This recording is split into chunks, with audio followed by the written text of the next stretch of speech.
शांति। 23 फरवरी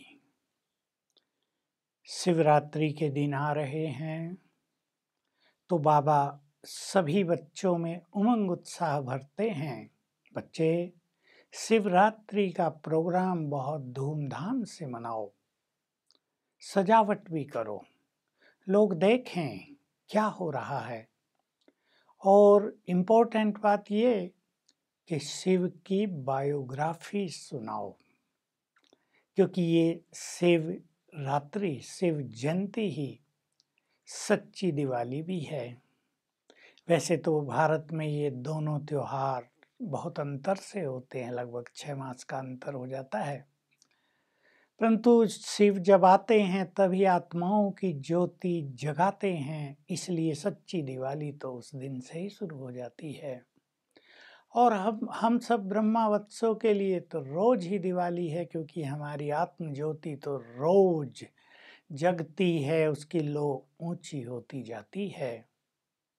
तो विशेष रूप से शिवरात्रि पर, जिसका नाम बाबा ने शिव जयंती करा दिया था, ताकि कुछ लोग तो पूछेंगे, आप शिवरात्रि को शिव जयंती क्यों कहते हो भाई?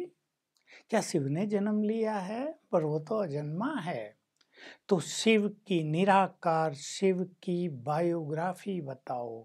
जैसे राम के मंदिर में या रामायण की कथाओं में राम की बायोग्राफी है, तो भागवत की बायोग्राफी में श्री कृष्ण की सारी कहानियां हैं।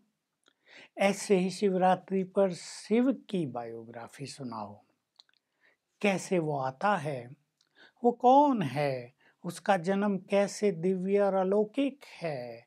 वो रात में नहीं, प्रभात में आता है, जब वो काली रात को स्वर्णिम दिन में, स्वर्णिम सवेरे में बदलता है।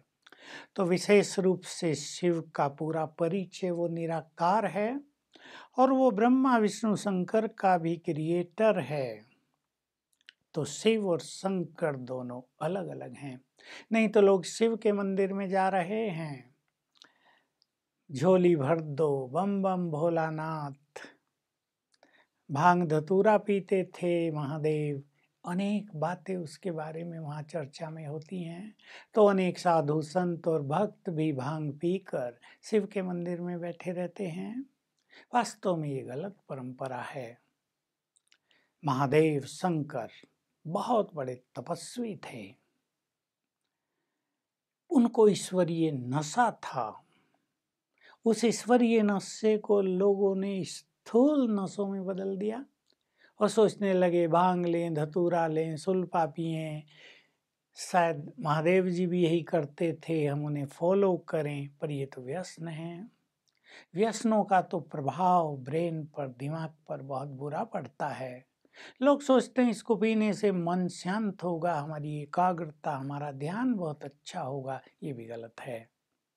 इसको पीने से ब्रेन की शक्तियाँ कमज़ोर पड़ती हैं, जबकि ब्रेन को तो हमें शक्तिशाली बनाना होता है। शिव से तो लोग मांगते हैं, सद्बुद्धि दो, दिव्य विवेक प्रदान करो। तो भला हम अपने विवेक को मंद कैसे कर सकते हैं? तो कैसे शिव आते हैं? वे निराकार हैं, अजन्मा हैं, लेकिन उन्हें इस सृष्टि पर अपने कार्य करने होते हैं। तो प्रजापिता ब्रह्मा के साधारण तन में प्रवेश करके सत्य ज्ञान देते हैं।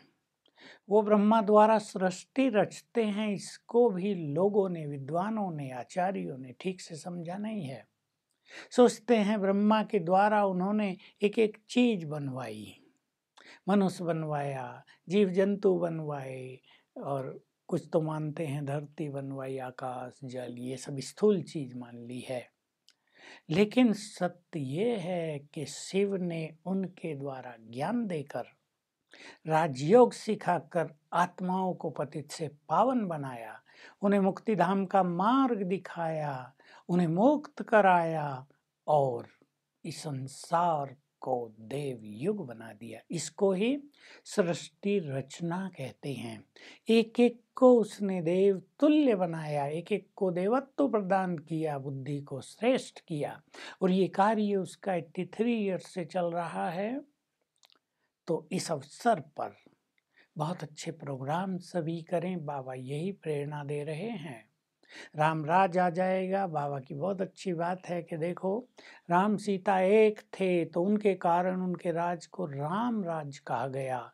अगर अनेक मनुष्य राम सीता के समान बन जाएं तो संसार स्वर्ग नहीं बन जाएगा।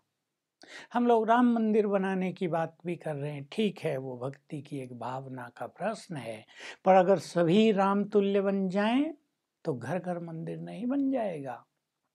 तो हम सभी सेवा की वृद्धि के लिए बहुत धूमधाम से शिवरात्रि पर संदेश भी शिव का दें, पर्चे भी बहुत बांटें और ये बात सबको स्पष्ट करें कि वो अवतरित होकर ब्रह्मा तन में प्रवेश करके ज्ञान दे चुके हैं। उन्होंने राजयोग सिखाया है।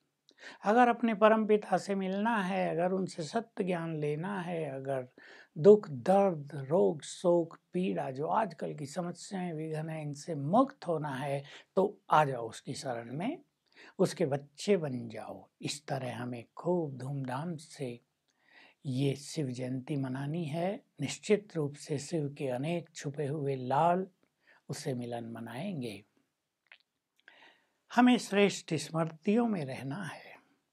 श्रेष्ठ स्मृतियों से अपनी स्थिति भी श्रेष्ठ बनानी है और वायुमंडल को भी श्रेष्ठ बनाना है। बहुत ही गुह्य वरदान है।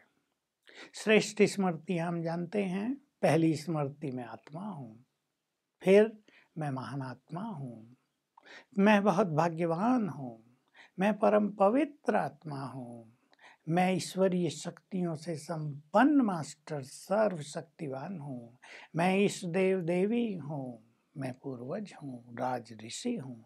ये हमारी श्रेष्ठ स्मृतियाँ हैं। जब हम इनका अभ्यास करते हैं तो हमारी स्थिति श्रेष्ठ हो जाती है और हमारे चारों ओर का वायुमंडल श्रेष्ठ हो जाता, आध्यात्मिक हो जाता है। सब काम सहज हो जाते हैं, कुछ भी कठिनाई नहीं रहती, श्रेष्ठ स्थिति से परिस्थितियां नष्ट होती हैं, एकाग्रता बढ़ जाती है। तो सभी जो घरग्रस्त में भी रहते हैं उन्हें अपने घरों के वातावरण को श्रेष्ठ बनाने के लिए श्रेष्ठ स्मृतियों में रहना है। नहीं तो भाई बहनें प्रश्न ही पूछते रहते हैं, घर में लड़ाई झगड़ा है, बच्चे बात नहीं मानते, घर में समस्याएं हैं, अनेक लोग बीमार रहते हैं। ये सब बैड एनर्जी का प्रभाव है। अगर हम श्रेष्ठ स्मृतियों में रहेंगे तो एक प्योर एनर्जी, एक पावरफुल एनर्जी आपके घरों में फैलेगी और ये सभी चीज़ें समाप्त हो जाएंगी तो स्थिति भी अच्छी हो जाएगी और सबका वातावरण, हर एक का चित्त भी शांत होगा और सबका वातावरण अच्छा बनने से ये रोग शोक, ये कष्ट और ये बिना मतलब की बातें भी सब ठीक हो जाएंगी। हमें विश्व राज पद पाना है तो अपनी स्थिति को अचल अड़ोल बनाना है। तो आज सारा दिन हम शिव को अपने साथ रखेंगे और हर घंटे में एक बार उनका आह्वान करेंगे। Om Shanti. To watch Peace of Mind channel videos on YouTube, subscribe us on youtube.com/tvpeaceofmind. Just a click for a peaceful life.